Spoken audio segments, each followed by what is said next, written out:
थौरम ओइना ngasi taraga mapalak suba akhoi laik ningthina tamsi hariba thauram asi sigi mai tangbol oina ningsan bigadaba khoigi oja Ahibam Roman, Director, State Council of Educational Research and Training, SRT gi Manipur bus das election birak naba nolok nising jari.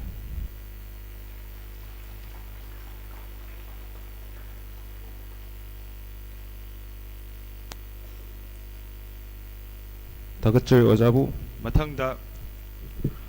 Akham Joy Kumar, Chairman, Board of Secondary Education Manipur busu mai tambol da election birak naba nolok nising jari.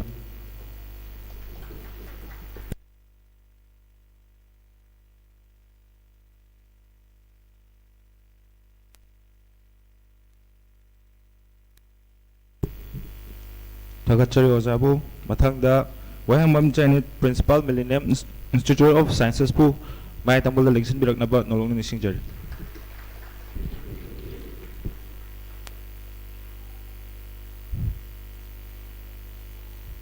Tagachari Madam bu Mathangda akoi khwaibu luching biriba yamba Izam Rosen President Manipuri Student Federation busu mai tambol da election birak naba nolok nising jari.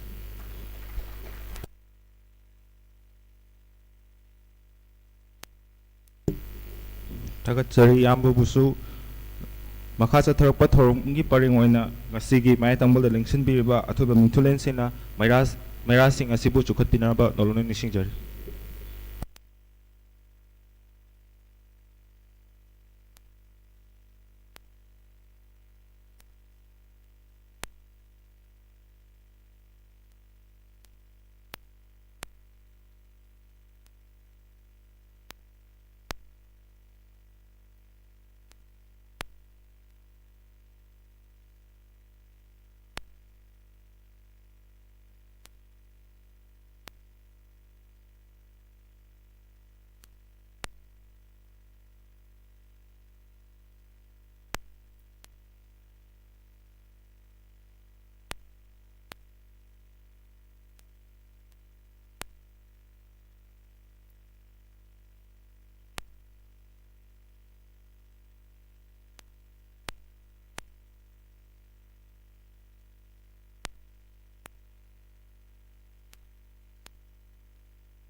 Tagachari Tharongi Makasa Tharakpoina Manipur Students Federation MSF ki Maikaidagi Achamba Kudol Tambinaba Akogi Yamba BP Ningomba Prem Mukoksinjari.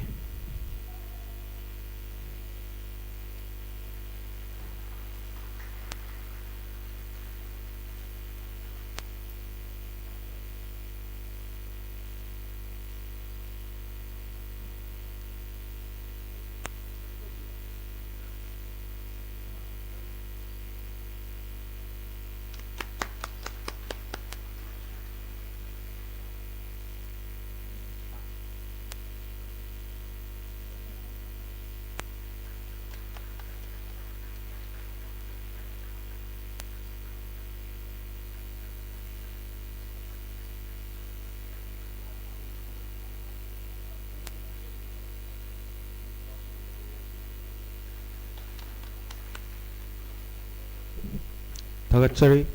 Matangda, Thoramasigi Makasa Tarapoina, welcome address Pipinaba, Aginao, Simon Kamai, Gaman Sports Pool, Tentapo Warren Tamino Cossenger.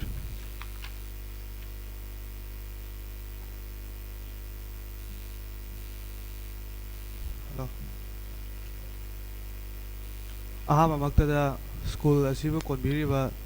Ishorbu Kurumbagalona, Ikognona, Itanung the Jena, Cotinjari. Anishuda Nashigi 19th anniversary of Ikolentina Tamsi Hariba program Asigi Maya Tambal the Lincoln Biriba Ming Wena Hangacha Ibam Roman Directors, the Council of Educational Research and Training ACRT Manipur. Akam Joy Kumar, Chairman, Board of Secondary Education Manipur, Bosham,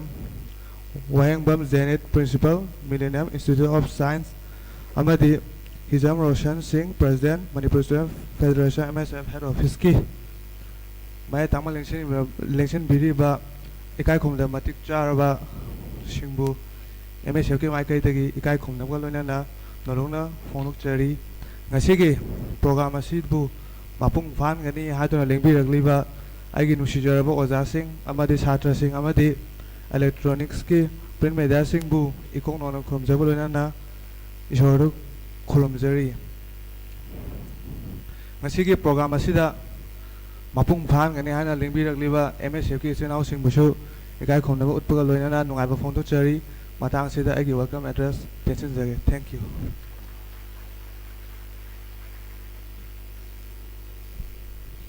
Thagatsari, Matangda keynote address Pipinaba, Koibu, Luchim Bidiba Yamba, Kumantam Sundar, General Secretary Bukoksanjari.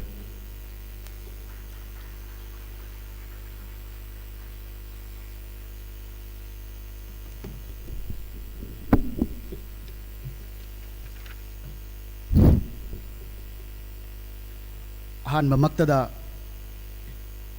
Ngasigi. Tarama Pansuba Manipur Students Federation MSF na academic campaign oina hodok sakiba thauram masigi ningsing thauram ga mari lainana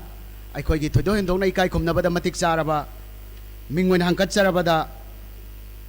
Oja Ahibam Roman Director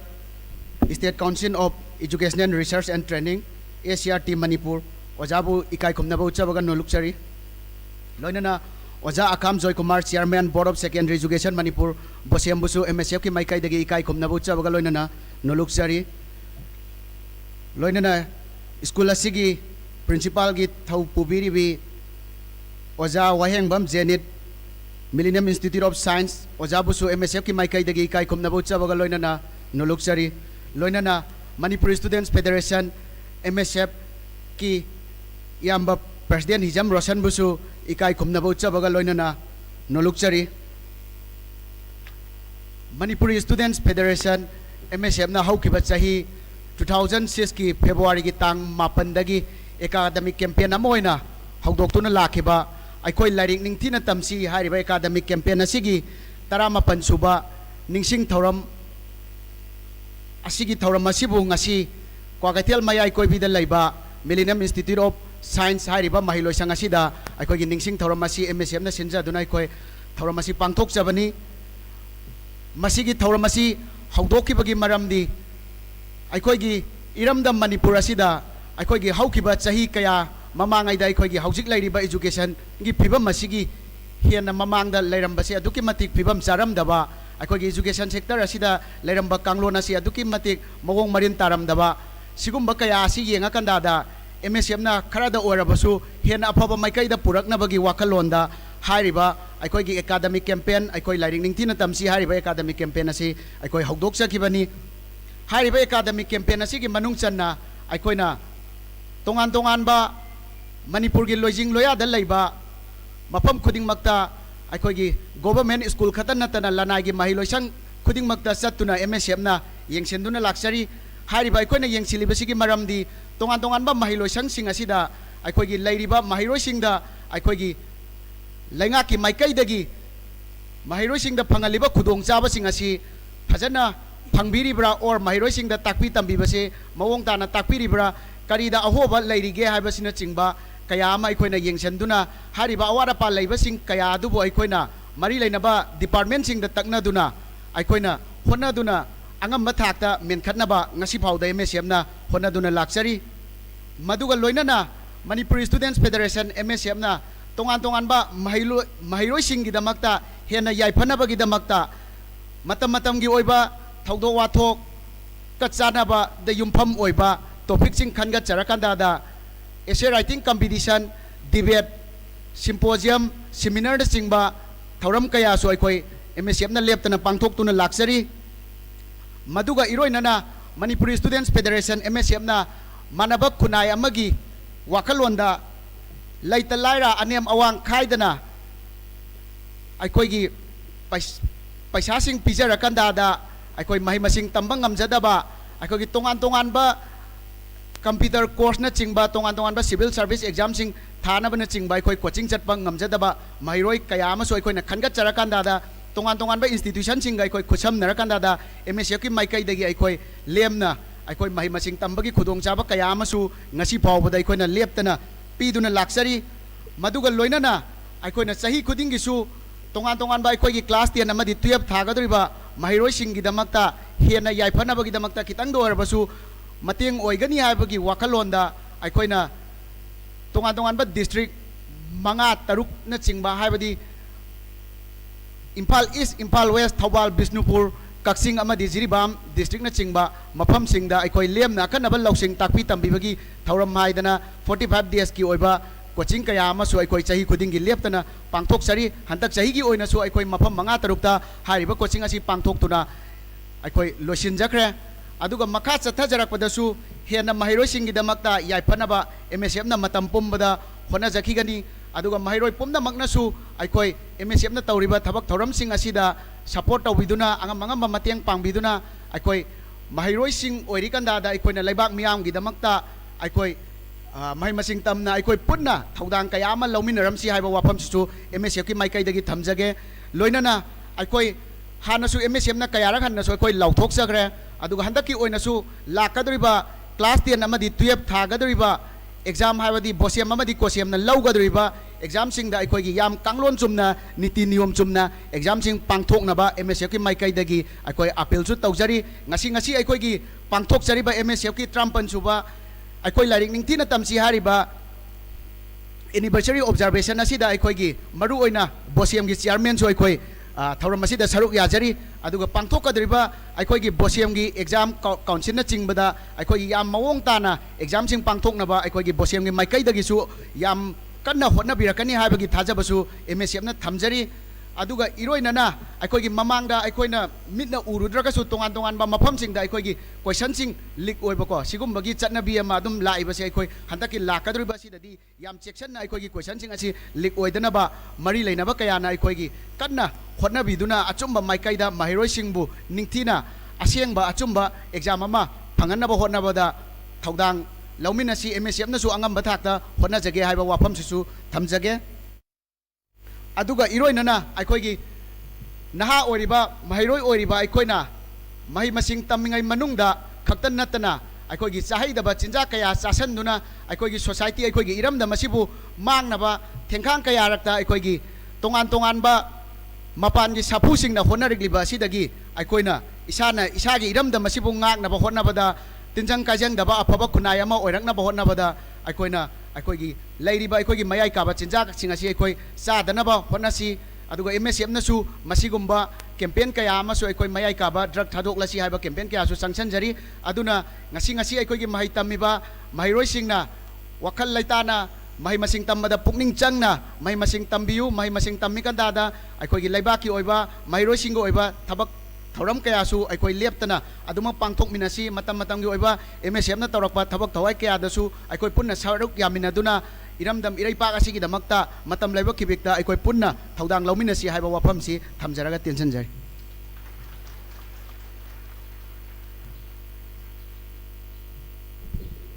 Thagachari yamba makhatsa thakpa thorom masidi Manipur Students Federation MSF na sinjariba tarama palak suba aikoi lang thina tamsi hariba thorom masiga mari leinana wafum khara thampinaba oja ahibam roman director state Council of Educational Research and Training SRT Manipur samlap waran kha tabinaba noluna cautionary.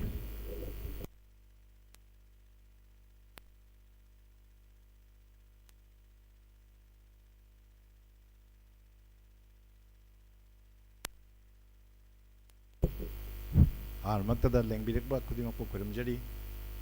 ngasigi MSM na sinduna taramapan suba akoi anniversary of aikoi lairik ningthina tamsi haiba thoram asida lengbirak leba ai tangon lengsim biriba Oja Joy Kumar Chairman Board of Secondary Education Manipur amadi akoi Zenit school gi principal Millennium Institute of Science की principal वहेंगबम Zenit ओजाबू तराम नोक्चरी कोकनोंजरी लोइनना वगी MSF की president ओइबिरिबा president की थौ पुबिरिबा हिजम रोशन सिंह आई तमन लेंसिन बिरिबा अमदी मांगद लेंसिन बिरिबा छात्र छात्री MSF की थौगलोय सिंह थौपुबा सिंह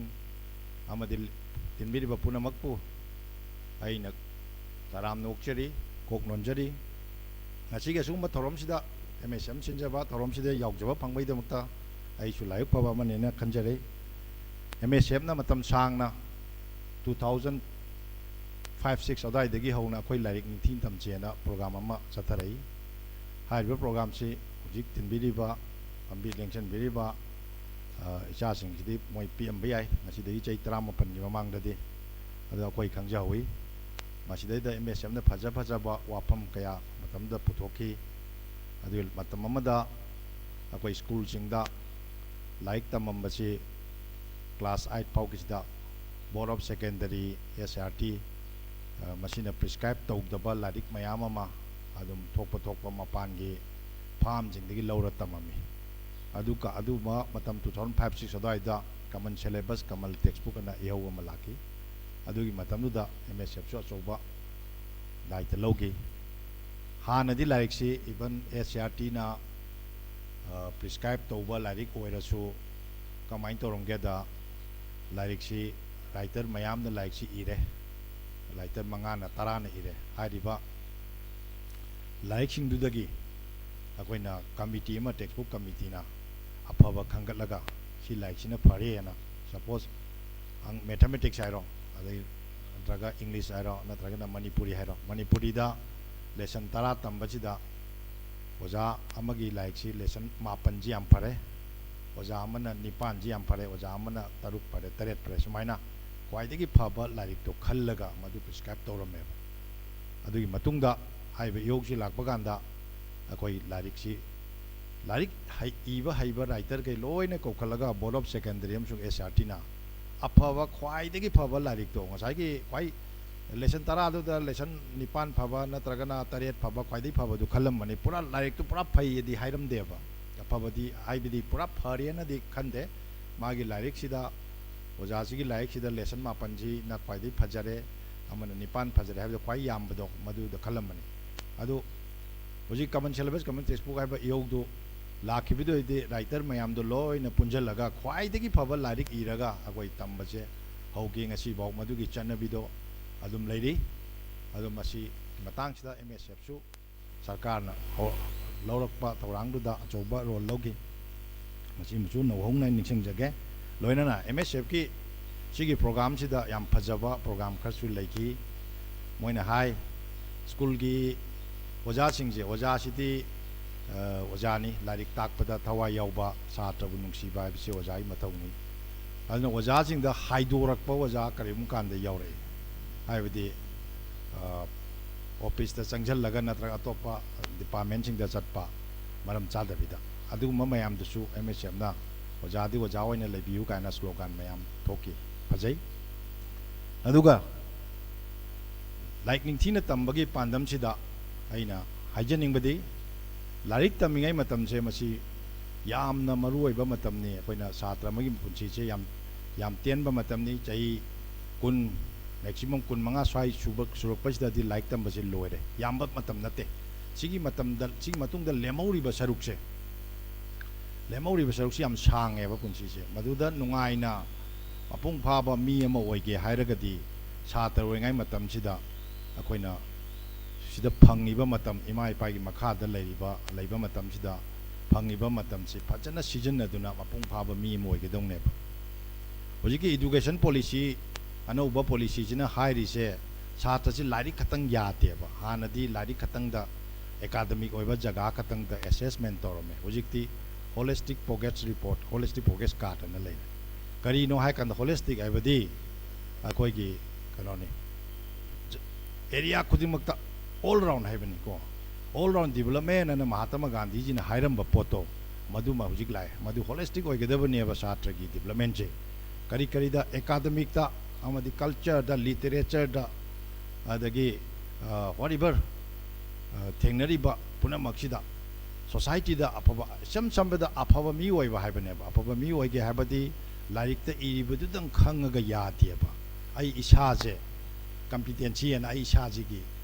ꯕꯤꯍꯦꯕꯤꯌꯔꯁꯤ ꯁꯦꯝꯗꯣꯛꯀꯗꯧꯅꯦꯕ ꯂꯥꯏꯔꯤꯛ ꯍꯩꯒꯗꯕꯅꯤ moral ꯐꯖꯒꯗꯕꯅꯤ ꯑꯍꯜ ꯂꯃꯟ ꯂꯨꯅ ꯇꯧꯒꯗꯕꯅꯤ ꯃꯇꯝ ꯃꯥꯡꯍꯟꯕ ꯌꯥꯗꯦ ꯑꯗꯒꯤ ꯑꯩ ꯄ꯭ꯔꯗꯛꯇꯤꯕ ꯑꯣꯏꯕ ꯊꯕꯛ ꯉꯥꯏꯍꯥꯛ ꯇꯧꯒꯗꯕꯅꯦꯕ ꯅꯦꯒꯦꯇꯤꯕ ꯑꯣꯏꯕ ꯁꯣꯁꯥꯏꯇꯤꯗ ꯁꯣꯛꯀꯗꯕ ꯊꯕꯛ ꯇꯧꯔꯣꯏꯗꯕꯅꯦꯕ ꯑꯗꯨꯒ ꯃꯔꯨꯑꯣꯏꯅ ꯁꯥꯇ꯭ꯔ ꯑꯩꯈꯣꯏ ꯏꯆꯥꯁꯤꯡꯅ ꯂꯥꯏꯔꯤꯛ ꯇꯝꯕꯁꯤꯗ ꯑꯩꯅ ꯐꯥꯁ ꯇꯥꯒꯦ ꯍꯥꯏꯅ ꯇꯝꯕꯁꯦ ꯃꯁꯤ ꯀꯔꯝꯍꯥꯏꯅ ꯇꯧꯒꯦꯗ ꯑꯩꯅ ꯃꯉꯣꯟꯗ ꯍꯦꯟꯒꯦꯅ ꯋꯥꯈꯜꯁꯤꯗ ꯈꯜꯂꯒ ꯂꯥꯏꯔꯤꯛ ꯄꯥꯕ ꯌꯥꯗꯦꯕ ꯃꯁꯤ ꯊꯥꯏꯅꯒꯤ ꯀꯟꯁꯦꯞꯅꯦꯕ ꯃꯥ ꯀꯌꯥꯒꯤ ꯂꯥꯏꯔꯤꯛ ꯇꯝꯃꯤ ꯑꯩꯒꯤ ꯂꯩꯃꯤꯟꯅꯕ ꯁꯥꯇ꯭ꯔ ꯃꯌꯥꯝ ꯁꯥꯇ꯭ꯔ ꯑꯩꯈꯣꯏ 100 ꯇꯝꯃꯦ ꯑꯩꯈꯣꯏ ꯍꯣꯁꯇꯦꯜꯗ ꯁꯥꯇ꯭ꯔ 30-40 ꯂꯩꯃꯤꯟꯅꯔꯦ ꯑꯩ ꯃꯉꯣꯟꯗꯒꯤ ꯍꯦꯜꯂ ꯂꯣꯏꯔꯦ ꯍꯥꯏꯕ ꯌꯥꯗꯦꯕ ꯁꯤ ꯀꯟꯁꯦꯞꯁꯦ ꯑꯔꯤꯕ ꯀꯟꯁꯦꯞꯅꯤ ꯑꯩ ꯃꯉꯣꯟꯗꯒꯤ ꯍꯦꯟꯕ ꯅꯠꯇꯦ 마기주 하이자스노 아이기주 맥시멈 아이나 방도이세 짜면도 짜마 방거동네버 막시 아이는 멍원 같은데기 현버 났다버 짜마기 빨가 타버시다 아이 막 짜마 방거동네버 고션 따룩 항바 망아 칸버지 따룩 망아 이 칸거동네버 아두 가이나 아캉바 망아 베스 파이프 콩거동네버 아두 남나버 사트 고딩망나 라이크 파거더버니 마두기 와클론도다 아이 이샤나 이샤제 이발로에 똑저거동네요 아이 이샤제 그야 해라게 하이버제 미 어토버 컴페어 또버 야데 마지 타이네기 컨셉네 미 어토버가 컴페어 좀 떠라디 아이게 좀 장담나고도 미드나 좀 파트라디 아이주 좀 팔아로요 마 막도 벨로 있다데 아이주 벨로이도 야야 하래디 그만 있다봐 아두 야데고 자마기 박 परीक्षा तौबदा चाम लोई फंगबा नोई सिदे तिल्लिबा मी खुदिमकसे मी यांखै उम्बुसे माक चामगी परीक्षा तौब कांदा अंकदा इंग्लिशदा मणिपुरीदा माक चाम फंगदोंने अदो आई हंदक 90 फंगतादी आई 90 बौती यौरे मथंगी चाम फंगे हाइगदोंने अतोपगी खनिंगाय ओइदे याइदना चाम फंगबजी यानरेको हंदक मथंगी परीक्षाददी चाम फंगा चतारे सुमाइना अखोई छात्र नहा ओरिबा इचासिंग नसी वखलोंजे लेबियु अदुना लाइरिक से लाइक निथिन तमजे हाइबगी प्रोग्राम ने ngasi तौरिसे लाइरिक तमनिंगाइ सिदा नगी तुंगदा अफबा मी ओइनाबा अफबा वखन खनबा अफबा चिंजाक चाबा अफबा लमचत चतपा याम मरुवै चकदबनी लाइरिक पाबा मतमदा प्रोग्राम रूटीन खाइदोगा आई नोंगमदा सिगै तौबा हाबि सेमो ngasi ayoke si tauba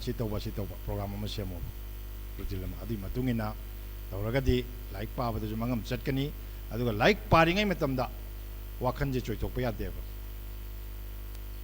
like to nongamde no like mang sum phammaga kaimda khangjendradi kanadre aduna madu yamna concentration do yamna piraga pariba like to the pungning changaga wakhando munna khalaga pahogadabani like pabagi matam khara phangingai manungduda akoi ꯃꯇꯝ ꯃꯥꯡꯍꯟꯗꯅ ꯄꯥꯅꯕ ꯍꯣꯠꯅꯧ ꯁꯨꯝ practice ꯇꯧꯔꯒ ꯂꯥꯏꯔꯛꯀꯅꯤ ꯃꯁꯤ ꯊꯝꯖꯒꯦ ꯌꯥꯝ ꯍꯥꯏꯔꯣꯏ ꯑꯃꯅ ꯑꯩꯈꯣꯏꯒꯤ ꯁ꯭ꯀꯨꯜꯁꯤꯡꯗꯁꯨ ꯍꯧꯖꯤꯛꯀꯥꯟꯗ ꯁ꯭ꯀꯨꯜꯁꯤꯡꯗ ꯃꯥꯅ ꯊꯣꯛꯄ ꯕꯣꯔꯗ ꯑꯃꯗꯤ SRTꯅ ꯄ꯭ꯔꯤꯁꯀ꯭ꯔꯥꯏꯕ ꯇꯧꯗꯕ ꯂꯥꯏꯔꯤꯛ ꯇꯝꯕꯁꯤ ꯃꯁꯤ ꯑꯩꯈꯣꯏ ꯇꯝꯗꯅꯕ ꯕꯣꯔꯗ ꯑꯃꯗꯤ ꯀꯥꯎꯟꯁꯤꯜ SRT ꯇꯥꯟꯅꯔꯒ ꯑꯩꯈꯣꯏ ꯍꯣꯠꯅꯔꯅꯤ ꯑꯩꯈꯣꯏꯅ ꯃꯅꯤꯄꯨꯔꯁꯦ ꯇꯝꯃꯤꯕꯁꯤꯁꯨ ꯑꯩꯈꯣꯏꯗꯁꯨ ꯃꯌꯥꯝ ꯍꯥꯏꯔꯦ ꯁ꯭ꯀꯨꯜꯁꯤꯡꯗ ꯁꯨꯃꯥꯏꯅ ꯂꯥꯏꯔꯤꯛ ꯃꯈꯜ ꯇꯝꯃꯤ ꯁꯦꯂꯦꯕꯁꯀꯤ ꯕꯣꯔꯗꯅ ꯄ꯭ꯔꯤꯁꯀ꯭ꯔꯥꯏꯕ ꯇꯧꯗꯕꯒꯤ ꯋꯥꯡꯕꯗꯅ ꯇꯝꯃꯤꯁꯤꯒꯤꯁꯨ ꯃꯔꯝ ꯂꯩꯔꯝꯒꯅꯤ ꯃꯔꯝꯗꯤ ꯃꯅꯤꯄꯨꯔꯁꯦ ꯑꯩꯈꯣꯏꯒꯤ ꯀꯜꯆꯔꯁꯤ ꯌꯥꯝ ꯋꯥꯡꯉꯤ कल्चर पामजब मी मैम लई स्पोर्ट्स पामजबसु मैम लई लोन मैम लोली लोन कुंद्रा मरी लोन जाति मैम लेबनिना माई मागी कनोसिंग दो पामजदना अकोई सिलेबस सेमबदसु स्पोर्ट्स कांगबुसिना स्पोर्ट्स की मरमदा हापु हाई कल्चर कांगबुना कल्चर मरमदा हापु हाई कोई कल्चर यूनिवर्सिटी लेबल लमदमनी स्पोर्ट्स यूनिवर्सिटी लेबनिना हाइरिबा मखन मखन की इंटरेस्ट लेबा मियोय मैम लेबनिना माई माई एरिया दो चौखट अनिंगदना हापि खुदम मोइना थांग ता हाना सिलेबस द यावमदे लाइक तममदे होजि कन्ना तमखले si thang ta pamjaba kangbuna inbadagini masi loina ma phaba ngatane sumaina leibasina like si makhan makhan tamam ba yai adubo masi mayam je kok na ba na koina anda si minister honorable si minister na yam kana highway dagi no manipuran lairem je putre highway like si tamakadoi ni ko masi dei da culture yauni sports yauni mathang thang putorakani wali adagi polity yaw kadori economics yauri history yauri geography yauri asagi mayam se curriculum da loi hap ngam da ba mayam do chumba general knowledge ki lari ama khoi jik putho bne ba ana sigi lari sidagi akoina makak ka class wise majid tamakani aduna asagi general knowledge ki kai ki lai pangtam tamjali ha ba do madu chu si like si volume amani pong kani volume 1 pong gra ado book from da muka revise taro kene do volume 2 3 pong pa kanda masidagi tambakanda di problem dai pangai le roena ai kali manipur ki culture gi matang da general knowledge matang da ai tourism gi matang da loina maksina cover tawni simai thamjage loina na ai lotion jarage ti na dum chaida lotion jarage tin biri wa icha singna maru waina akoi lairik ning thina tamje ha se like tamingai matam da akoi lairik icha sing lairik ning thina tambiu ha ba je har ga icha ita tension jarage thank you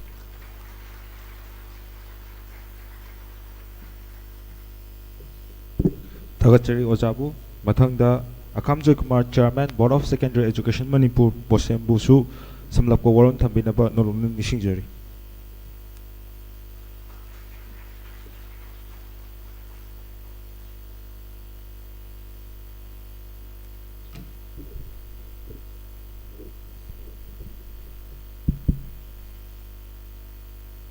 Anwamaktada Nasi Manipur Student Federation MSM na Taramapan Suba Aikoi Lairik Ningthina Tamsi Haina Sumba Sinjariba Thorumasigi Mayagi Tangmandal Nation Biriba Aikoi Waza Ivan Roman Director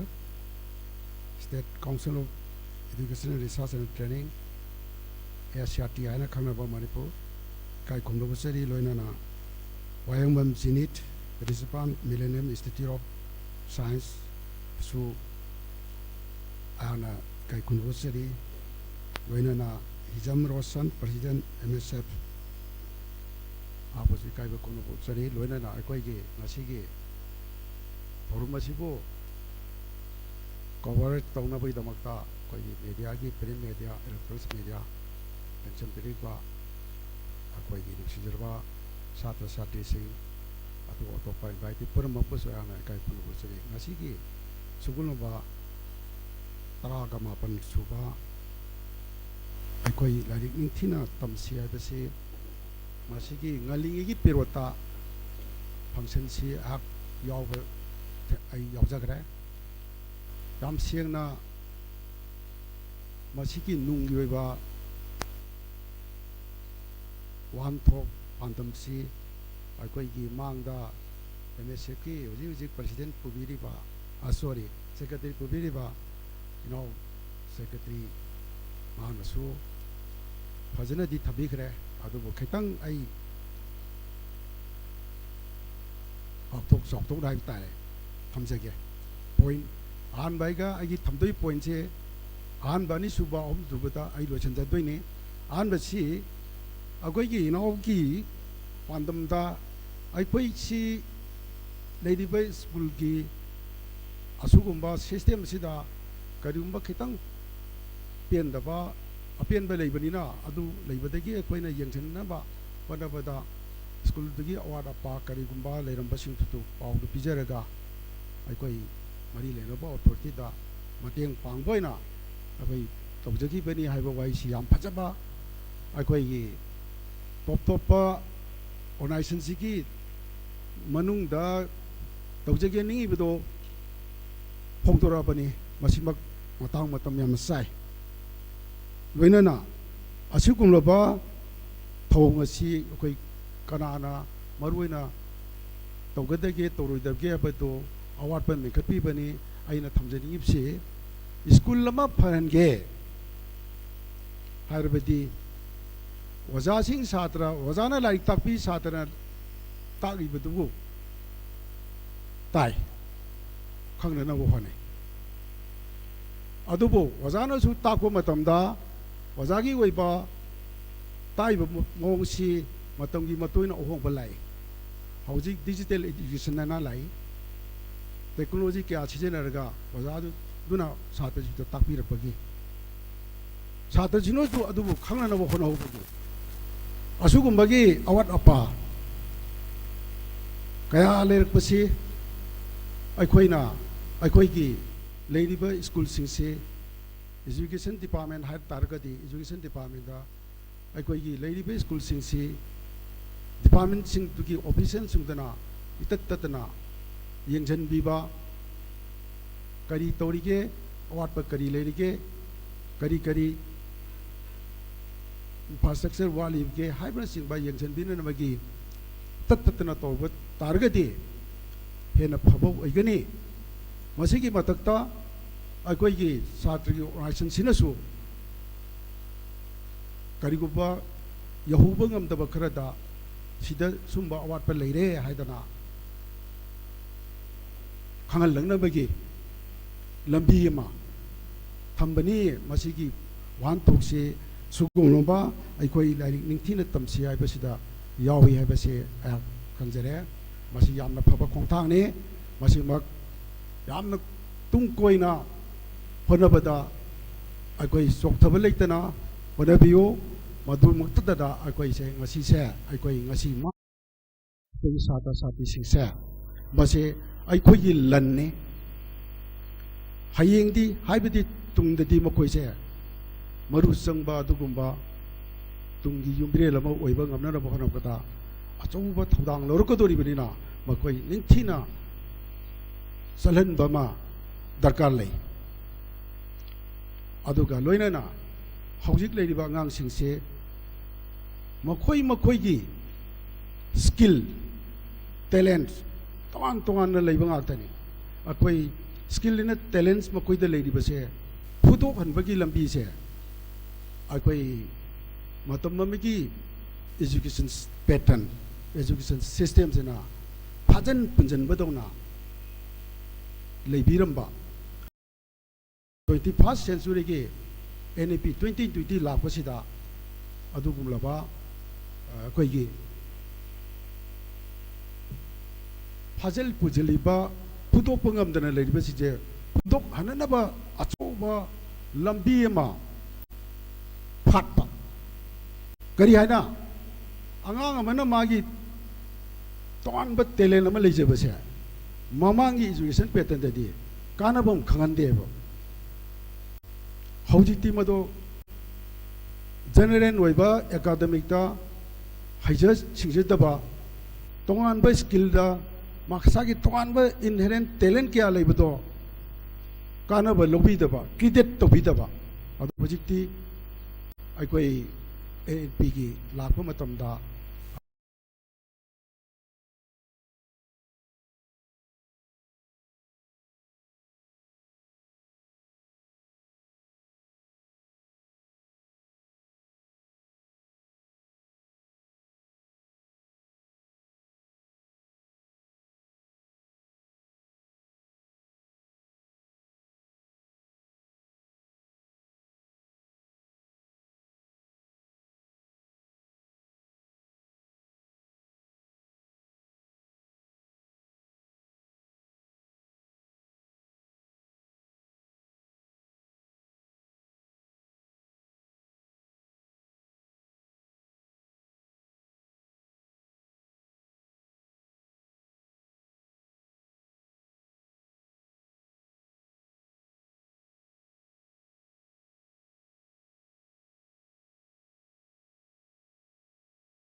खैतंग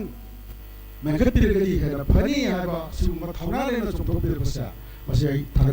थागतब ngमोय आम थागतचनिंगे अदुना मसी यामना मथोक ताई मसी खक्तदा अखोई education की लंबीदा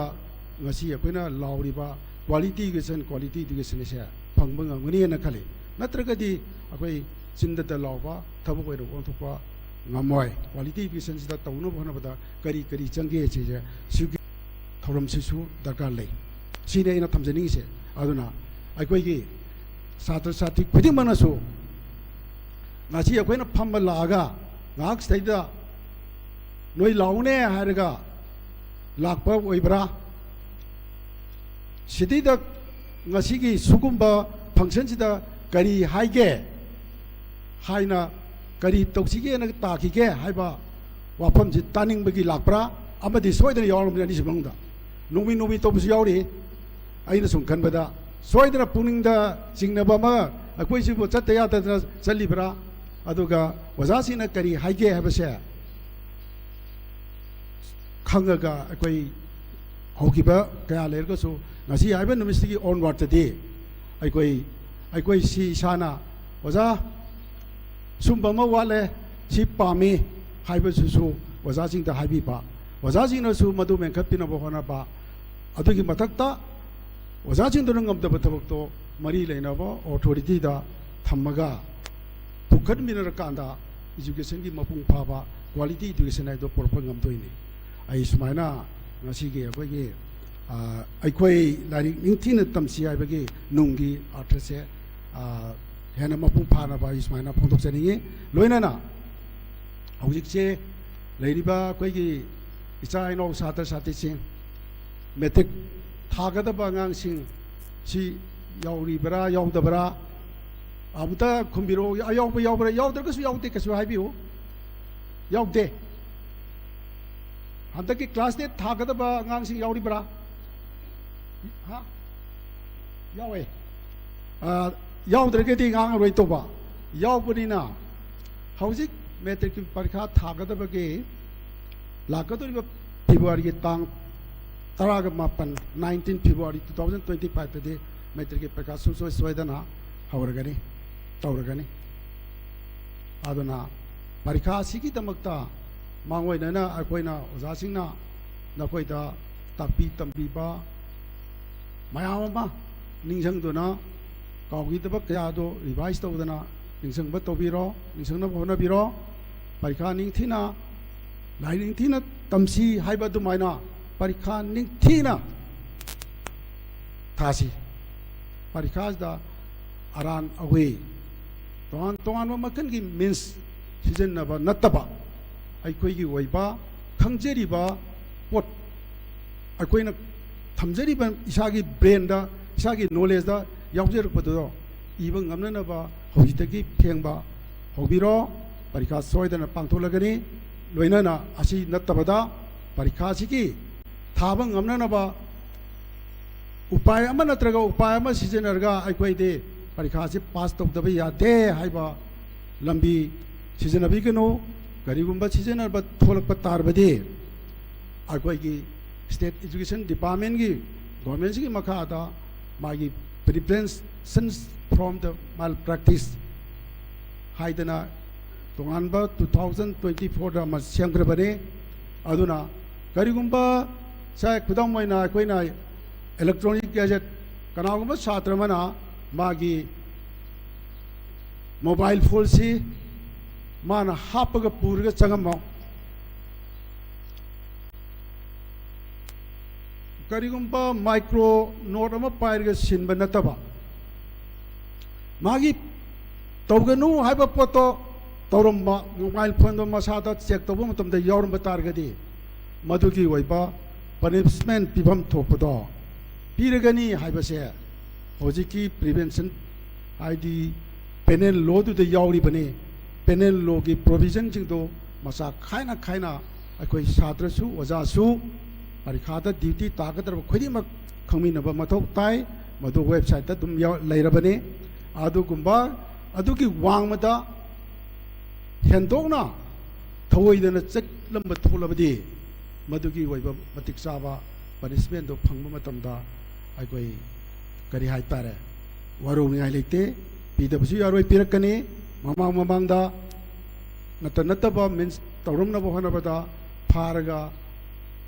पुलिसना फारगा तोंगान तोंगान police की custody दे लेबा मयाम अमा थेनगरे चप मानना कुमसिसु अदुदगी हेना थोबा याय अदुगा ममांगददी अखोई परीक्षा से थाब मतमदा इरांगना आईदी तोंगान तोंगान वायलेंट कंफ्लिक्ट क्या लेहिबना मरम ओरगा खुदोंग चादबा कया मायोनगी ओजासिंगसु लोइना खंगबा ngaktani पेरेंट्सु खंगबनी नकोइसु खंगबनी अदबो कुमसिगी सहीगी वइनादि थोदो हांगना का हेना दुगुंबा वायलेंस कंफ्लिक्ट थोकिबा लेते अदुना परीक्षासी तोंगान तोंगान बा मपानगी मियेंग तोंगान मपानगी खुद संगदना नकोइना एग्जामिनेशन होंदा संगलगा नकोइना खंगजरिबदु इननबा होनबसे मसिना अमत्तंग आइबा उपायनी हाइना लोबियो नतबा थोरगदी करिगुंबा मतमदा छात्र खंगदे ओजा खंगदे अदुदा ड्यूटी तारिबा खुदिंगबक्तो मागी बाइलो दुदा वामदा लाना थबक तोरमा तागदे मदुगी एक तुतुना मदुगी करिगुंबा एप्लीकेबल तोबा याबो ओरमदि तौरगा माउंदसो खुदोंग थिबदो नंगनी खुदोंग थिबदो नंदना बैदोंतने ओजाना ngasi मांगजौनना आइकोई ngasi gi सुबलुंपा आइकोई लारिक तमसी आइबा प्रोग्राम सिकी खुदोंजाबा पिबिबजिदा आइजु ngasi जे खुदोंजाबजे लौजरगा फोंदोकजोरिबने परीक्षा ममांगदा कनाना खंगनी सुगुबा फंक्शन अमता तौबिरतदना ngang खुदोंग जाब फंगद्रगदी अदो ngasi जे फंगबजिदा इ फोंदोकजोबनी कोई कुइररोय कोई सेंटर सु लाउथोरानी अदोना हजि फोगिदी सेंटर क्या तौगदगे अदुगा सेंटर द करी कॉन्स्टिट्यूएंट स्कूल सिंग लेगदगे हाबदो फोंदोक लेत्रिबनी अदुना कोइदना ngasi निनी हुमनी मनदा कोइगसु लाउथोरानी अदुना आइना अमकाना अकोइगी स्टेट मणिपुर हाइना खंगनबसे मसिदा अतोप स्टेट बोर्ड एजुकेशन की स्टेट एजुकेशन बोर्ड की मखादा अकोइ मणिपुर की थाकतसु एनएपी की मतंगददी थोइना हेना आई नोपतना लई हाबसे आई हाइमनबा थोय मरमदी करिगनोबो अकोइना ngasi स्टेट सिंगसिकी ओइबा अपनबा कोपसेदना council of board of secondary अकोइगी एजुकेशन इन इंडिया आइदना अदुगी दा अकोइ याव मतमदा अकोइ अमगा पाउसे फाउदोंनब मतमदा अकोइ मखोइना चंगजलिबा खोंथांदो अकोइसु अदम ngamnanaba honari adi khudam handak January की तांग कुंडगिना कुनमंगा भाव अकोइ तोंगानबा एक्टिविटीज अकोइगी होलिस्टिक प्रोग्रेस कार्ड एदा अकोइगी सेकेंडरी स्टेज अदुगा क्वेश्चन अकोइगी टेम्पलेट की क्वेश्चन सेटर टेम्पलेट की मतंगदा कोई वर्कशॉप तौजगरे मसे अकोइगी स्टेज दसु मखोइना अकोइना हाइजन मतमदा कनवासागी इक्विवेलेंस बोर्ड अमा पुना भनबदा दरकार ओइबदो स्टेट खरदा तौरा स्टेट खरदना तौदरगदी पोरपंग अमोइदबनिना अखोइगी सु सरुक थुंबिरक्तना हदक तौबा नमजगरे मसिगी मखा ताबदसु अखोइ अदुम चथखिगनी अदुना हौजिक हौजिक सुंबा थाक्सि यौरैबनिना अखोइसु कोइ पुन्ना सोथदना लेहुनबा भनबदा अखोइ पेरेंट्स सिंग ओजासिंग छात्र छात्री सिंह पुनमंगना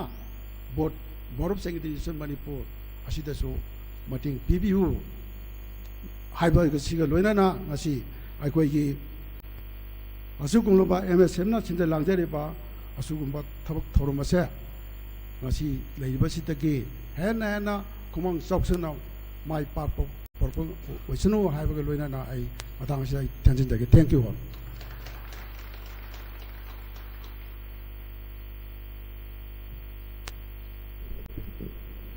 थागतचरी ओजाबु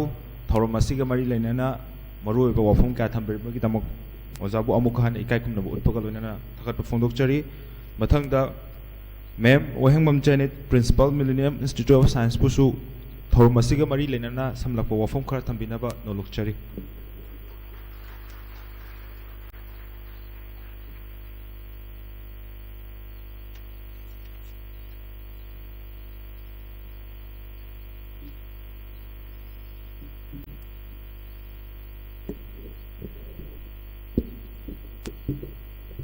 Thank you. First of all, my regards to the Almighty.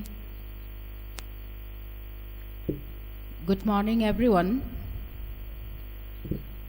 I would like to convey my regards to the Presidium member of this function, the 19th anniversary of Aikoi Lairik Ningthina Tamsi, organized by Manipuri Students Federation.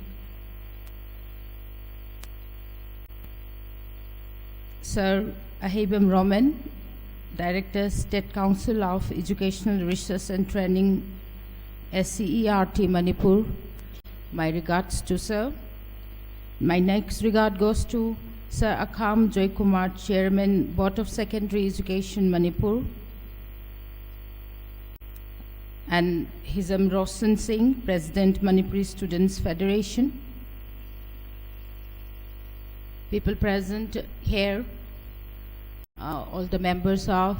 MSF who have made this function successful, member of the print media, teachers, wardens, and my dear students. This is indeed a very heartwarming opportunity that I'm invited to say some words on the occasion of the 19th anniversary of Aikoi Lairik Ningthina Tamsi. I thank MSF for this opportunity, and on this occasion, Lairik Ningthina Tamsi habasida, the main point here is that on the paper haitare paper dadi koi Manipur se Lairik ti Ningthina tamme haina dilai. In my when you look at the data and all, 2011 gi census ki matugina 76.95% of literacy rate in the state, which is higher than the national rate of literacy state India gi dagi hen higher ne. But point is, ironically, koi Lairik tamdabada te koi Manipur se Lairik tambada parents su angang su best thing that we need to do se Lairik tambani is koi loina yam importance pina longnei Lairik se loina school ka nei khara nattana aduna percentage wangeni. But the ironical point is that on one side literacy rate is very high, but on the other side unemployment rate is also very high. India ki states mein amgi marakta Lairik haiba literate oiba students sing gi marakta haitare khwaidagi unemployed wang marakta wangba unemployment wangba marakta akhui state su mangchin thai. Aduna now the question is, Lairik su loina tammi anamba tammi school su loina chali, and the students parents are devoting their time and money and efforts in learning. On the other side, adugi kanaba phangdaba koida kai haitare skill wat para karino kaino ma tawrise si gap sibune koina quality education porakna bada lairiba the big challenge. That's what I felt. Sigi challenge se fill tawna bani haina aina gap se bridge tawna bani haina aina khanjai MSF na swaina Lairik Ningthina Tamsi haina organize sigi venture ama lokhat piribise and I'm very thankful to the organization that this is high time we do something to bridge this gap. Angang sing se honaba the nate effort su thada da banate parents su thada da banate. Somewhere in the line there's something very terribly wrong. Duna adugi gap si quality education se da handakti NEP laani. NEPC, I hope and look forward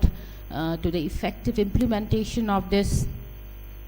policy. Sige policy sina effectively implement tawangam taragadi in our state. Sige gap se adum katang bridge tawgani haibagi. I believe that sida angang singda like tadang okay huzik as a teacher angang singa matam sangna loina zarak padagi hai tare. One of the reason why we are having this gap is akona huzik tammi ba like si for the marks, only for the marks. Angang sing sa pariba like si by heart tawraga ni rot system ne by heart tawraga mark ki phagna ba paikha mark wang na phagna ba adugi phangi ba akoina tammi ba potuna kadai da utilize tawba kadai da apply tawba kamaina apply tawba applications dadi yam chawba gap ama leiba aduna sigi pot ma'am say NEP 2020 that's coming up since now loina mag khara address tawni haibagi hope tani ma'am na hujik leinari say and I pray to God and I'm very looking forward as a teacher. I'm waiting and looking forward that this NEP say effectively implement tawragadi lady gap sing say kradi bridge tawni, and by the time a student come out of the school ma graduation loiraga 12 loiraga school dagi college dagi thorpa kanda he would a job would be ready for him, sustain tawnaba life, sustain tawnaba so that quality of life increase tawnaba, standard of life increase tawragadi. Of course adum education da su quality la ani has achet pathazabani, so we can only hope laktori ba kano se adum koi effectively implement tawragadi yani haibagi thazabado leijai. As I keynote address then the haibig re si honarak pai si the last dysfunction last year, last 2 years back la koi si the ama organized to given I was fortunate enough to attend the function last time also. Aduda ina yamna ina thamkiba yamna ai very close to my heart. Hai yam tohoning bathaba ama hai tare koi na private sector da su leiboi banina adu yamna kano dum da government dum da changchan dam nina upai su hek irei lejadaba ado yamna di tohoning ba pot ama ina adugi function da su dum haiza kibani that akoina angang singsina akoi manipur gi maram da khangdaba as a student moina khangdab sa koi syllabus ta somehow akoi I example biza gibni when I have done my graduation and masters in Chandigarh Punjab University da toropane se, and to the graduation da moi compulsory oina paper ama yawe paper 100 mark paper ama yawe history and culture of Punjab haidan, which is compulsory for all students. Student loina maki compulsory oi history and culture of Punjab haidan. Aduna akoi phagi ne akoi student marakta akoi se maitai manipuri gidi akoi sam limited knowledge lei kamaina horakwa history de oiro ama doiro, but akoi se like to tamda yadramina pekha to tha dai Punjab ki maram de akoi se phanam khang yai na akoi no akoi wari sanai. That I had felt it as a student that there should be something like that. Akoi gi su haibadi khangning ba mi khara na thijalaga khangbadudi limited knowledge oigani aduga syllabus ta hapagadi everybody pekha thadoini na pada yadabni na loina khangani haibagi yam strong feeling ama adugi function to the express tawjekibene. And ngasi koi SCRT gi sir Hebam Romana the provision for that is there, something general knowledge oina adumaina Manipur gi su kanoma hapakpagi provision lay have a say. I'm very thankful to serve for that. To yam chumba khongthang ne na ikhanjai akoi loan do oigera culture do oigera degi fije chakcha do oigera, then you know the way of life that we have akoi maitei gi oibase sum mangselakba sugum base kitang aduda effectively can kano tawba tawba yani nei khanjai. And so that's it. I education like di adum akhoi se like tam dabandi natte like ti phajana tamini akhoi na khona gadal se our endeavor should be akhoi na tammi ba like se tammi ba mi du na su have the students na adagi tai ba mi na su have oja sing na adagi du bu administer toriba the officials loina mak na see why we are doing it koi kitang consciously tare tai boza duna kadawai tai no I like say why am I teaching this lesson or particular point to the student kitang conscious when takpi ba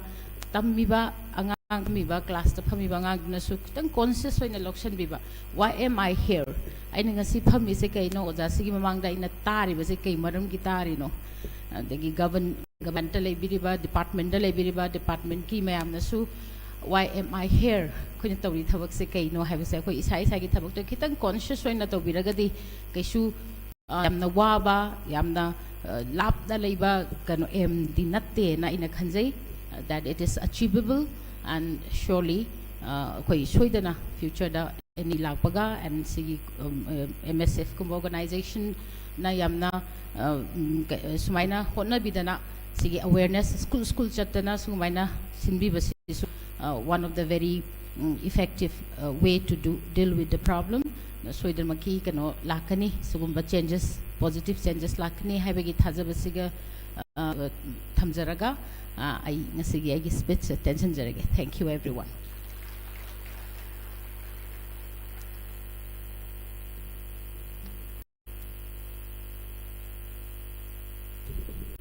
Thagachari Madambu Thorom Masigi Losinjarako oina Manipuri Students Federation MSF na hariba aikoi leng thinatam si hariba academic campaign asi kari maramdagi haudoki kari pandam ga loinana koina changsalaki loinana ngasigi thorom asigi su mari leinana samlapom thambina na ba khoi khoyabul jingbiriba Hizam Rosan President Manipuri Students Federation bu samlapo waron khara thambina na ba nolokchari.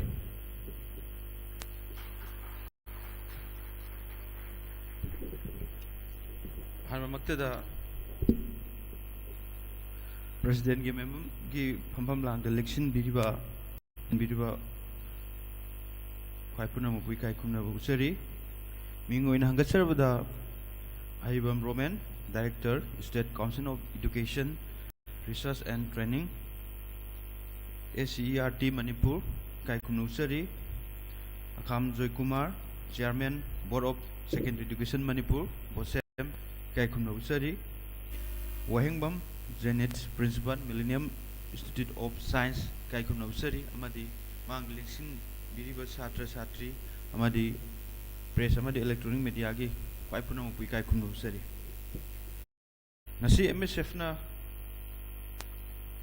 19 trampan suba khoi thina tamsi haibe academic campaign lasiga mari leinana thamning ba wafam khara khak ai thamjage kari gidamak MSF na khoi lai thina tamsi haidana academic campaign asi haudorakibano amadi majinungi oiba karino haibado khoi ngasai secretary nasu khoi thambikre madugi makha tarakpada ai khoi lairing ningthina tamsi haibasi lairing ningthina tamlakanda ai khoi gi awonba Manipur saukhatpa ama oiraknabagi pandamduni aina lairing thina tamlakanda aigi thagadabe exam sing class 10 12 undergraduate master tongan exam sing asida mai pa kibe ai adubu lairik ning thina tamduna malem sigi lebak sigi aikoina khangjanba usanba yanaba lambi amakakni ningthina tamlaba matungda ningthina hairaba matungda leibak sigi phibam asi karigi phibam da leirige habasi ekoi naina daba yaroi masi huntu ambasu yaroi lai ningthina tamaka nani ko koi khangak tuise leibak sigi haujik leiriba system je masine ekoi na yenga duise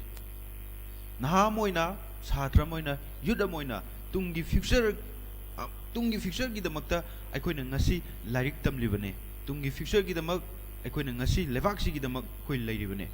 मसी अखोइना अखोइगी थौदांगनि खन्ना अखोइ पांथोकमिनबा हम संगे मसी नत्रगदि अखोइगी Tungi future लेरोय येंगसे अखोइगी महिगी मंगान मपुंग फाना फंगलबा मतमदा अखोइगी अवोनबा मणिपुर अवोनबा मालेम अमा पोरकनी हाइदना अखोइगी मालेम की लेवाक 193 ख्वाइदगी चाव organisation अमा मसीगी मनुंगदा अखोइगी 2015 दा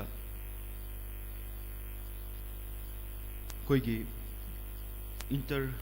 गवर्नमेंटल ऑर्गेनाइजेशन यूनाइटेड नेशन ना लौखिबा 2015 दगी ना 2030 फाउदा अवनबा मालेम अममम ओइनबगी पांदमदा जनरल असेंबली द खनखिबा दुगी वफम अखोइना हंगना येंबे याय sustainable development goal point number 17 की मनुंगदा पॉइंट नंबर 4 द पल्ले मदुदी कइनो हाय काना क्वालिटी एजुकेशन हायबने मसी करिगिदमक्ता लाखिबनो हायबसी अखोइना खंगी अखोइना उई एजुकेशन की मंगान एजुकेशन की क्वालिटी में लेरक्लम मतमना लेबाक अदो अवोन लेबाक अमा ओरकनी हायबदुनी मदुनने अखोइ एमएसएम ना अखोइ लाइक निथिना तमसी काइना लागिसे लाइक निथिना तमलगांदा अखोइगी खुनाइसिगी चना लोंचत खुनाइसिदा मणिपुर सिदा इरमदमसिदा करिगुम साफु हुमलकलिबा नुंसिसिंग करी नुंसित नो हायबसे अखोइ खंगकदोय ngasi अखोइ येंबा याय ngasi अखोइ खंजनबा याय महिरोय अमा ओइना अखोइगी मणिपुर की फिबम हौजिक कैदौरी मणिपुर की फिबम अखोइ हौजिक कैदौरी अमतंग हायुने नुपारोंगी सा अमता हायो अखोइ मणिपुर की फिबम कैदौरी गेसे मसी अखोइ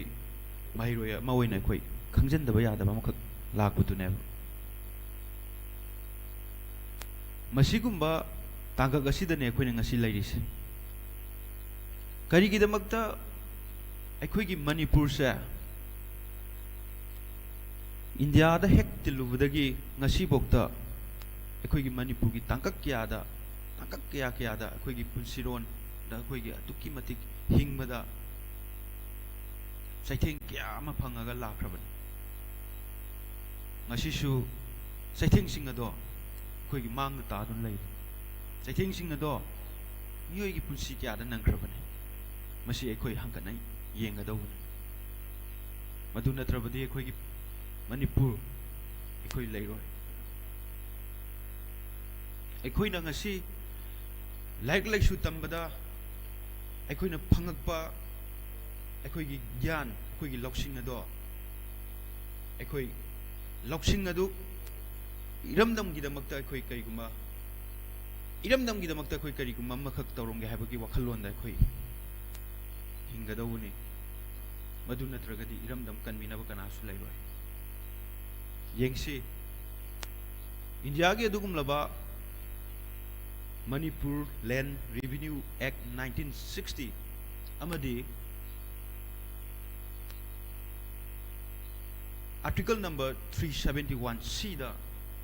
करमना इरी कमाइना हाइरी हाबसे कोई नैनरब्रा नोय नैनरब्रा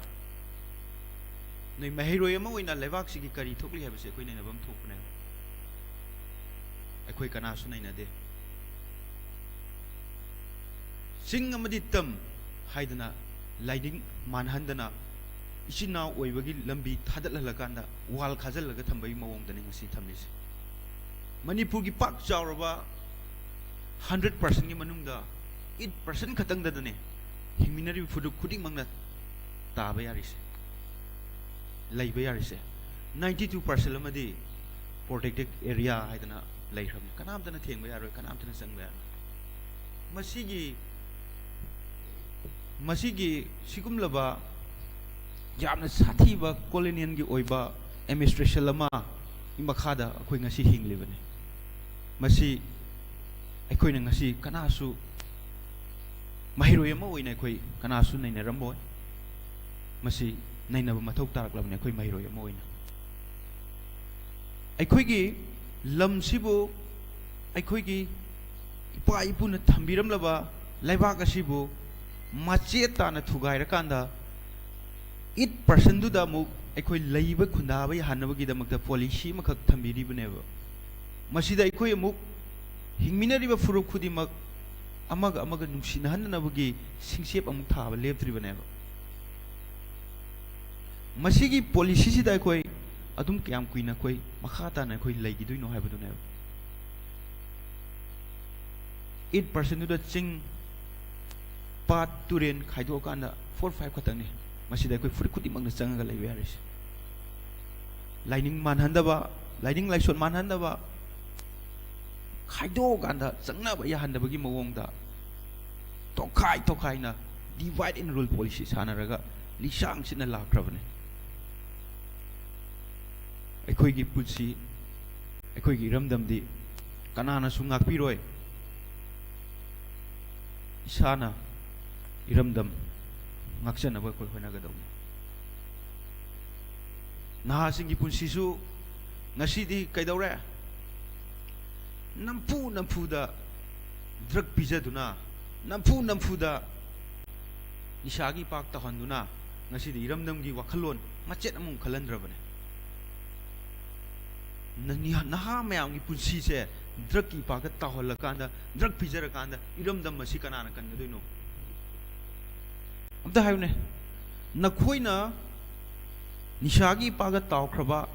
अखोइना निशागी पागा तावख्रबा नहा म्याम निशागी पागा तावख्रकांदा इरम दमजे कनाना कनगदुइनो अदुम तंग खल्लोने अखोइगी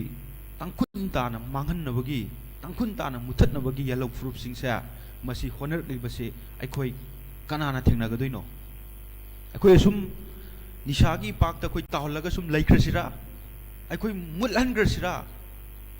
नहीं अब तक खुमुने कोई निशागी पाकता ताहन ग्रसिरा अखोई निशागी मखुत तय कोई खयाक तय कोई लई ग्रसिरा इरम दम सी कनाना कलोगने इरम गी दम कनाना लेफोगने ngasi मणिपुरना इंडिया हेक्तिन खिबदगी ngasi bokta इंडिया ने येंगलिबा मियें कोई लिसांग सिना कोई खंगब नत्रो तंकक कया कयादा मियोट मिनई मिफा मिपुन नोंमते इरांग वातब मणिपुर ने मियोइबगी पुंसी कयामन लोमख्रे आम बोइस परसेंट पावर एक्ट 19 अस्पाना अखोई मियोइबगी हक कयासु मसीगी इपाक्ता मसीगी लांगदा कोई थुख्रबा खुनाय मखकने मसीदा नत्तनसु तोंगानबा कोइगी लो मयाम अमा कोइ थमजनदना अफा पुन मियोट मिनई क्यामगी पुंसिसु लोंख्रबने मसी एखोइ कनानासु एखोइगी इरमदमगी दमक कनबिनबा इरमदमगी दमक ngakthokpinaba kanasu lawe एखोइगी पुंसिदे एखोइगी इरमदमदे अखोइना नतना कनासु कलोय मीगिदी नागालैंड स्टेट की 1963 साइड स्टेटहुड फंगमदाइगी मरकसिदा आर्टिकल नंबर 371A दा मसागी कल्चर मसागी हिस्ट्री मसागी लेंगागलोंदा ngakthukjaba ngamnaba provincial mayam ama semdana laikhrabne hana dagi chanaraga laikhrabne already ILP ga slam yaw laikhrabne manipur di article number 371 sida aikoigi kariguma mata aikoigi history amadi aikoigi culture ꯑꯩꯈꯣꯏꯒꯤ ꯃꯤꯌꯥꯝꯅ ꯀꯔꯤ ꯄꯥꯝꯂꯦ ꯍꯥꯏꯕꯗꯨꯒꯤ ꯄꯣꯏꯜ ꯑꯃꯐꯥꯎ ꯍꯥꯞꯄꯤꯗꯅ ꯉꯁꯤ ꯌꯥꯝꯅ ꯁꯥꯊꯤꯕ ꯂꯣꯒꯤ ꯃꯑꯣꯡꯗ ꯉꯁꯤꯁꯨ ꯆꯂꯥꯏꯔꯒ ꯂꯩꯔꯤꯕꯅꯤ ꯃꯁꯤꯒꯤ ꯇꯥꯡꯀꯛ ꯀꯌꯥꯁꯤ ꯑꯩꯈꯣꯏ ꯅꯩꯅꯔꯀꯥꯟꯗ ꯃꯁꯤꯒꯤ ꯇꯥꯡꯀꯛ ꯀꯌꯥꯁꯤ ꯑꯩꯈꯣꯏ ꯈꯪꯂꯀꯥꯟꯗ ꯃꯅꯤꯄꯨꯔꯒꯤ ꯏꯔꯝꯗꯝꯁꯤꯒꯤ ꯑꯩꯈꯣꯏ ꯃꯍꯩꯔꯣꯏ ꯑꯃ ꯑꯣꯏꯅ ꯊꯧꯗꯥꯡ ꯂꯧꯃꯤꯟꯅꯕ ꯑꯃ ꯆꯪꯏ ꯃꯁꯤ ꯅꯠꯇ꯭ꯔꯤꯉꯩ ꯑꯩꯈꯣꯏ ꯌꯥꯔꯣꯏ ꯃꯁꯤ ꯅꯠꯇ꯭ꯔꯤꯉꯩ ꯑꯩꯈꯣꯏ ꯏꯔꯝꯗꯝ ꯑꯁꯤ ꯃꯈꯥ ꯇꯥꯅ ꯑꯗꯨꯝ ꯁꯤꯒꯨꯝꯕ ꯆꯩꯊꯦꯡ ꯀꯌꯥ ꯅꯪꯂꯒ ꯂꯩꯒꯅꯤ ꯂꯥꯏꯔꯤꯛ ꯂꯥꯏꯁꯨ ꯇꯝꯕꯗ ꯑꯣꯏꯔꯣ ꯃꯇꯝ ꯑꯗꯨꯗ ꯑꯩꯈꯣꯏ ꯑꯣꯖꯥ ꯆꯤꯌꯥꯔꯃꯦꯟꯁꯨ ꯂꯩꯔꯤ ꯑꯩꯈꯣꯏꯅ ꯇꯝꯂꯤꯕ ꯂꯥꯏꯔꯤꯛ ꯑꯁꯤ Manipur medium English medium Hindi medium ꯍꯥꯏꯗꯅ ꯈꯥꯏꯗꯣꯛꯏ ꯑꯗꯨꯕꯨ ꯉꯁꯤꯗꯤ ꯃꯅꯤꯄꯨꯔ ꯃꯤꯗꯤꯌꯝꯗꯣ ꯃꯥꯡꯍꯟꯈ꯭ꯔꯦ ꯏꯪꯂꯤꯁ ꯃꯤꯗꯤꯌꯝ ꯍꯥꯏꯗꯅ ꯃꯈꯥ ꯇꯥꯅ ꯂꯥꯏꯔꯤꯛ ꯂꯥꯏꯁꯨ ꯇꯝꯕꯗ ꯌꯥꯎꯔꯦ ꯑꯩꯈꯣꯏꯒꯤ ꯂꯣꯟꯁꯦ ꯏꯠꯀꯤ ꯁꯦꯗꯨꯜꯗ ꯆꯜꯂꯤꯕꯅꯤ ꯍꯥꯏꯕꯁꯦ ꯑꯩꯈꯣꯏ ꯈꯨꯗꯤꯡꯃꯛꯅ ꯀꯥꯎꯔꯦ ꯏꯟꯗꯤꯌꯥꯒꯤ ꯏꯠ ꯁꯦꯗꯨꯜ ꯆꯜꯂꯤꯕ ꯂꯣꯟ 12ꯒꯤ ꯃꯅꯨꯡꯗ ꯑꯩꯈꯣꯏꯒꯤ ꯂꯣꯟꯁꯨ ꯌꯥꯎꯋꯦ ꯍꯥꯏꯕꯁꯦ ꯑꯩꯈꯣꯏ ꯏꯁꯥꯅ ꯍꯨꯟꯇꯣꯛꯂꯒ ꯊꯝꯂꯝꯂꯦ ꯑꯩꯈꯣই ꯌꯦꯡꯉꯨꯗꯦ ꯀꯥꯟꯊꯣꯛ ꯑꯣꯏꯅ ꯆꯠꯈ꯭ꯔꯦ ꯃꯤꯒꯤ ꯃꯔꯣꯟ ꯑꯣꯏꯅ ꯑꯩꯈꯣꯏꯅ ꯇꯝꯂ ꯂꯩꯔꯦ ꯃꯤꯒꯤ ꯃꯔꯣꯟꯗ ꯑꯣꯏꯅ ꯑꯩꯈꯣꯏ ꯅꯩꯅꯔꯒ ꯂꯩꯈ꯭ꯔꯦ ꯑꯗꯨ ꯑꯣꯏꯔꯒꯗꯤ ꯑꯩꯈꯣꯏ ꯈꯨꯟꯅꯥꯏꯁꯦ ꯀꯔꯣꯝ ꯆꯠꯀꯅꯤ ꯑꯩꯈꯣꯏꯒꯤ ꯂꯣꯟꯐꯧꯗ ꯑꯩꯈꯣꯏ ꯅꯤꯡꯊꯤꯅ ꯄ꯭ꯔꯣꯇꯦꯛ ꯇꯧꯕ ꯉꯝꯗꯕ ꯑꯩꯈꯣꯏꯅ ꯀꯩꯗꯧꯗꯣꯏꯅꯣ ꯉꯁꯤꯗꯤ ꯕꯤꯍꯥꯔ ꯍꯥꯏꯕ ꯂꯩꯕꯥꯛꯁꯦ ꯃꯁꯥꯒꯤ ꯃꯔꯣꯟꯗ ꯇꯣꯉꯥꯟ ꯇꯣꯉꯥꯟꯕ ꯏꯟꯗꯤꯌꯥꯒꯤ ꯀꯝꯄꯤꯇꯤꯇꯤꯚ ꯑꯦꯛꯖꯥꯝꯗ ꯃꯁꯥꯒꯤ ꯃꯔꯣꯟꯗ ꯊꯥꯖꯗꯨꯅ ꯍꯦꯟꯅ ꯃꯥꯏ ꯄꯥꯛꯄ ꯂꯩꯕꯥꯛ ꯑꯃ ꯑꯣꯏꯈ꯭ꯔꯦ ꯑꯩꯈꯣꯏꯒꯤꯗꯤ ꯉꯁꯤ ꯑꯩꯈꯣꯏꯒꯤ ꯂꯣꯟ ꯑꯩꯈꯣꯏꯅ ꯍꯨꯟꯇꯣꯛꯂꯒ ꯃꯤꯒꯤ ꯃꯔꯣꯟ ꯑꯣꯏꯅ ꯑꯩꯈꯣꯏꯅ ꯅꯩꯅꯔꯒ ꯂꯩ ꯑꯩꯈꯣꯏꯒꯤ ꯂꯣꯟ ꯆꯥꯎꯈꯠꯂꯛꯂꯕ ꯃꯇꯝ ꯑꯩꯈꯣꯏꯒꯤ ꯀꯜꯆꯔ ꯑꯩꯈꯣꯏꯒꯤ ꯍꯤꯁꯇ꯭ꯔꯤ ꯆꯥꯎꯈꯠꯂꯛꯂꯕ ꯃꯇꯝꯗ ꯑꯩꯈꯣꯏꯒꯤꯗꯃꯛꯇ ꯃꯁꯤꯅ ꯑꯩꯈꯣꯏꯒꯤꯗꯃꯛꯇ ꯀꯟꯕꯤꯅꯕ ꯑꯩꯈꯣꯏꯒꯤꯗꯃꯛꯇ ꯄꯨꯋꯥꯔꯤ ꯑꯣꯏꯅ ꯂꯩꯍꯧꯒꯗꯕ ꯑꯃꯈꯛ ꯑꯣꯏꯔꯤꯕꯅꯤ ꯑꯩꯈꯣꯏꯒꯤ ꯂꯣꯟꯗꯤ ꯉꯁꯤ ꯃꯥꯡꯁꯤꯜꯂꯛꯂꯦ ꯅꯣꯡꯃꯒꯤ ꯑꯩꯈꯣꯏꯒꯤ ꯂꯣꯟꯗꯤ ꯉꯁꯤ ꯑꯩꯈꯣꯏꯅ ꯂꯥꯝꯕ ꯐꯪꯗ꯭ꯔꯦ ꯃꯤꯒꯤ ꯃꯔꯣꯟꯗꯣ ꯑꯩꯈꯣꯏꯒꯤ ꯂꯣꯟ ꯑꯣꯏꯅ ꯁꯤꯖꯤꯟꯅꯔꯦ ꯃꯤꯒꯤ ꯃꯔꯣꯟ ꯑꯩꯈꯣꯏꯅ ꯅꯣꯡꯃꯒ ꯀꯥꯡꯅꯅ ꯑꯩꯈꯣꯏꯅ ꯄꯜꯂꯒ ꯂꯩꯈ꯭ꯔꯦ ꯆꯤꯟꯁꯤꯅ ꯃꯤꯒꯤ ꯃꯔꯣꯟ ꯍꯥꯏꯔꯒꯗꯤ ꯒ꯭ꯂꯥꯁ ꯀꯥꯇꯤ ꯑꯩꯈꯣꯏꯒꯤ ꯅꯣꯡꯃꯗ ꯄꯟꯗ꯭ꯔꯕ ꯌꯥꯗ꯭ꯔꯕ ꯈꯨꯗꯤꯡꯃꯛ ꯑꯩꯈꯣꯏꯒꯤ ꯂꯣꯟ ꯑꯣꯏꯅ ꯁꯤꯖꯤꯟꯅꯒ ꯂꯩꯈ꯭ꯔꯂꯕꯅꯤ ꯁꯣꯝ ꯅꯥꯀꯟꯗꯅ ꯑꯩꯈꯣꯏꯒꯤ ꯂꯣꯟ ꯑꯁꯤꯕꯨ ꯆꯥꯎꯈꯠꯅꯕ ꯑꯃꯤꯁꯇꯥꯒꯤ ꯄ꯭ꯔꯣꯖꯦꯛ ꯃꯈꯥꯗ ꯂꯣꯟ 12ꯁꯤꯒꯤ ꯂꯥꯏꯔꯤꯛ 10,000 ꯄꯨꯊꯣꯛꯀꯗꯧꯅꯤ ꯍꯥꯏꯗꯅ ꯆꯍꯤ 5ꯒꯤ ꯃꯅꯨꯡꯗ ꯊꯝꯂꯛꯂꯤ ꯁꯤꯒꯤ ꯆꯍꯤ 5ꯒꯤ ꯃꯅꯨꯡꯗ ꯑꯩꯈꯣꯏꯒꯤ ꯂꯥꯏꯔꯤꯛ 10,000 ꯄꯨꯊꯣꯛꯄ ꯉꯝꯒꯗ꯭ꯔꯅꯦ ꯉꯝꯒꯗ꯭ꯔꯣ ꯉꯝꯃꯣꯏꯀꯣ ꯑꯩꯈꯣꯏꯒꯤ ꯀ꯭ꯂꯥꯁ 1ꯗꯒꯤꯅ ꯀ꯭ꯂꯥꯁ 10 ꯐꯥꯎꯒꯤ ꯃꯅꯤꯄꯨꯔ ꯃꯤꯗꯤꯌꯝ ꯑꯗꯨ ꯃꯥꯡꯍꯟꯈ꯭ꯔꯦ ꯑꯩꯈꯣꯏꯅ ꯈꯪꯍꯧꯕꯗ 2013-14ꯗ ꯀ꯭ꯂꯥꯁ 11-12ꯀꯤ ꯑꯩꯈꯣꯏꯒꯤ ꯇꯦꯛꯁꯕꯨꯛꯁꯤꯡ ꯑꯁꯤ ꯑꯩꯈꯣꯏꯒꯤ ꯃꯅꯤꯄꯨꯔꯤ ꯂꯣꯟꯗ ꯑꯩꯈꯣꯏꯒꯤ ꯏꯊꯣꯛꯂꯒ ꯇꯝꯍꯟꯅꯕꯒꯤꯗꯃꯛꯇ ꯑꯗꯨꯒꯨꯝꯕ ꯄ꯭ꯔꯣꯖꯦꯛ ꯑꯃꯈꯛ ꯃꯅꯤꯄꯨꯔ ꯂꯩꯉꯥꯛꯅ ꯇꯧꯈꯤꯕ꯭ꯔꯥꯅ ꯑꯩꯈꯣꯏ ꯈꯜꯂꯤ ꯑꯗꯨꯒꯤꯗꯃꯛꯇ ꯑꯩꯈꯣꯏ ꯊꯤꯒꯠꯂꯤ MSFꯅꯁꯨ ꯃꯗꯨꯁꯨ ꯃꯥꯡꯍꯟꯕꯤꯈ꯭ꯔꯦ ꯍꯧꯖꯤꯛꯇꯤ ꯑꯃꯨꯛ अंडर ग्रेजुएट मास्टर तमगदब लाइक खुदिमक्ता लाइक खुदिमक अदु मणिपुरी लोनदा इथोगलगा तमहनगदौनी हाइदना हाइरकलम मतमदा अखोइगी लोन 11-1 दगिना क्लास 1 दगिना क्लास 10 फोकी क्लास 11-12 की लाइक लाइत्रमना अंडर ग्रेजुएट की मास्टर की लाइक अखोइ इथोकपा ngамगदरो ngамोइको तोंगान तोंगान तमिलॉजी सिंगी मागी लाइबम थोकपदुसिंग अखोइ ngasisu कनामता थिगत पिदे अखोइगी मणिपुर की लोन की पुकै असि अतुकि मतिक चावखले चावना लई खोले हाबिदो अखोइ लोइ मांगन बिग्रे मसिगी तौरिबा अखोइगी सिस्टम सिंग असि अखोइ महिरोय अमा ओइना अखोइ नैनबम थोक्तब्रो हा थोइको अखोइगी लोन जे चावखलबा मतमदा नोइना पामजरिबा IAS ऑफिसर थाबा यादुनी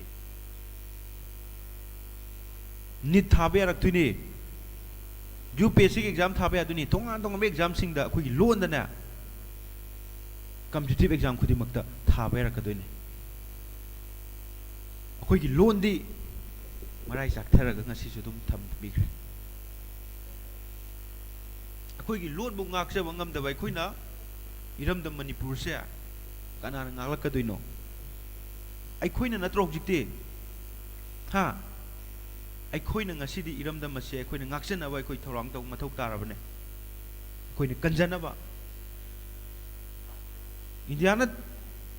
tongan ba lengak piyana ba makhoigi law meyam makhoigi constitution meyam ai khoi nei na mathau ta dro tai ko masi nei na rakana khoi manipur gi chap chaba manipur gi tungi manipur amagi semba da khoina khwai dagi thogdang amam lawgadong na base khoina khangmina gadong ne ba ko ai tesan jage saida puno pu thagasari thank you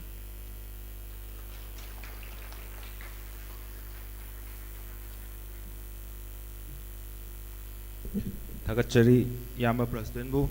Pharmacy ki Losinjarapo oina Thagatwa Pipinaba Aigi now Rishikesh Maibam Board of Thanks Pinaba Koksinjari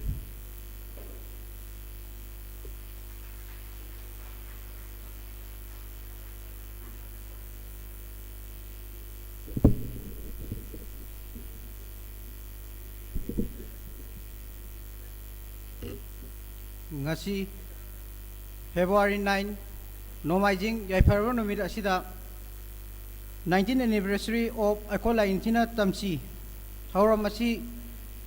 Yawinaba Hajarubada Harao Rauna Yabiraglava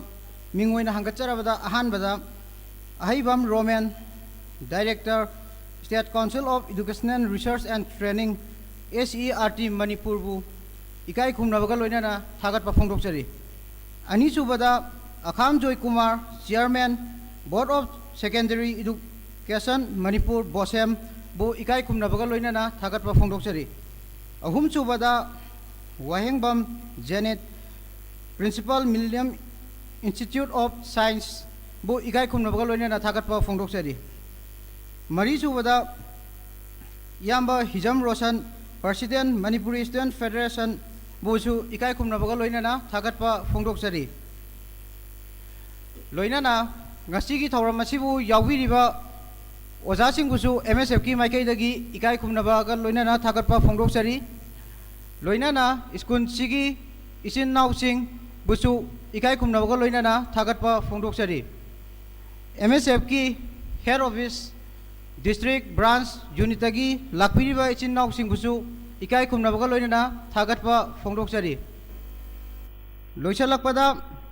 Ngasigi Tauramasibu, Mapang Kudingda, Sinbatungna Yohan Biriba, Print Amasung Electronic Media, Ichin Now Simbusu, Ikai Kumnavagalona Tagatpa, Fongdoksari, Lana Ngasigi Tauramasibu, Pangkoko Matamda, Agamba Mateng Pangbirkiba, Ichin Now Simbusu, MSF Ki Maikaidagi, Ikai Kumnavagalona, Tagatpa Fongdoksari, Punamaku, Ikai Kumnavagalona, Tagatpa Fongdoksari.